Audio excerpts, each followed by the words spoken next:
他们在坏笑什么？胆小的人请谨慎观看。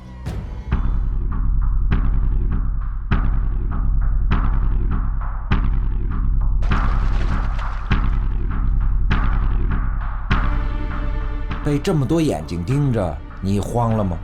这不是恐怖片的场景，而是百色人的最爱——烤猪眼睛。猪眼睛里边的那个液体，就是让我个人觉得它的那个味道确实很不错。连根挖出的猪眼睛，保留了周围肌肉纤维和皮下脂肪，只穿在肌肉上，就是为了给食客留存那一汪完整的眼浆。烤猪眼睛是个熬人的活儿，炙烤过热，眼球就会爆裂，要不断翻动20分钟，太热了就晾一会儿再烤，直到滋滋冒油，弹性十足。心急你可吃不了热眼睛，眼球里的汤汁容易烫嘴。等一下，不要喊一下。如果你跟它对视10分钟，那入口的感觉就会刚刚好。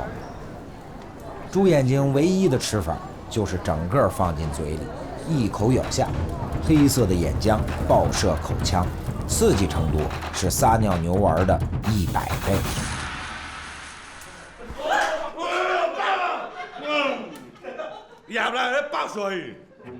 激情过后，眼球周围的胶原物质提供弹牙的肉感，多咬几下就能吃到嘎嘣脆的晶状体和角膜。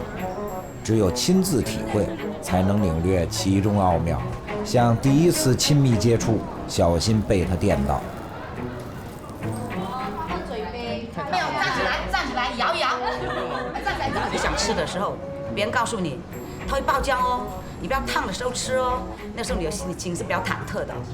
然后你咬下去的时候，如果是那个太烫了，就被烧着了，那个对象不合适。凉了，那个味道又出不来，也是不合适的。这要稍温一点的那时候才有感觉，那个就是美妙的初恋的感觉。猪眼睛的火候逃不过萍姐的眼睛，在小板凳上一坐就是一晚上，无数次的对视，这是属于暗夜女王的坚韧。